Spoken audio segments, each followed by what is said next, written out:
Hi, thank you so much for joining us for our second section on the laws of Ribbit, of lending money and interest. Today we're going to look at other practical aspects of lending money and interest, and those are the before and after. So typically we understand interest that's given back for a loan as something that was given after. So I give someone money and they give me back in return more money than I've given them. That would be a prohibition of Ribbit. That is taking interest. However, the Gemara tells us that this isn't only, the prohibition of Ribbit is not only when it's given after, but even when it's given before. So for example, if I give someone a gift and ask them to lend me money, that, according to the Gemara, is a case of Ribbit, is prohibited, because since it's clear that what I gave them before was in return for the loan they're going to give me, then that's prohibited. So a common example of this is when you go to the bank, sometimes they give you money to, or they give you a gift in order to open a bank account with them. In some situations, that can be considered Ribbit, since the gift is being given to you so that you lend them their money, your money. Or another example can be if a person wants a loan from someone wealthy, so in order to soften that person up, they start giving them gifts and things like that, so that they get the loan that they really want. That would be prohibited under the laws of Ribbit, since they're being given something in return for the loan. The idea of Ribbit is you're supposed to get back, the person who's lending the money is supposed to get back exactly what they've given and not any more. In fact, the Talmud goes so far in describing this prohibition on giving early Ribbit that it says that if a person borrowed money, if a person is planning on borrowing money, they're not allowed to give anything to the person who's lending the money, and even while they have the money with them already, they're not supposed to go and say hello more than they usually say hello, or be nicer than they usually are to the person who lent them the money, since that all is something that is coming because of the loan and leaves the lender with more than they had given.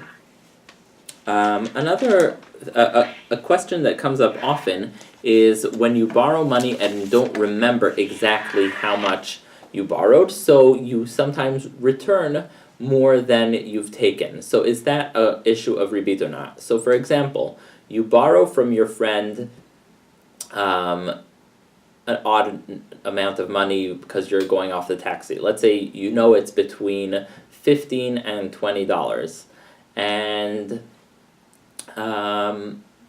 comes the day and you want to give that money back, but you're not sure if it was $18 or $17 or $20, so you just decide to give them $20. Is that a prohibition of Ribbit, or and therefore you would be telling that person, well, let me give you 15 just to play it safe so I don't have any issues of Ribbit, or should you just give them the 20?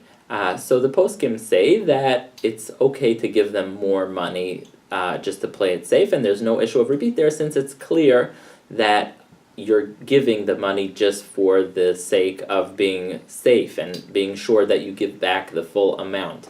Another leniency in the laws of Ribbit that comes up is between close friends, siblings, and family members, in a case where people do give each other money as a gift. So if someone's a close friend with another person, and you're going with your friend and you're going to buy ice cream and you give them $5, and you really wouldn't mind if they don't give you the money back. You're not going to ask it back from them. So if you have that sort of relationship with a person where you're not really nickeling and diming them, and you're not asking back for every penny that you give them, you're kind of generous with one another, that leads to great leniency with the laws of Ribbit, because that means that if you borrow from them $35 and give them back $40, it won't necessarily be a prohibition of Ribbit, since even if you wouldn't give the money back, they wouldn't mind.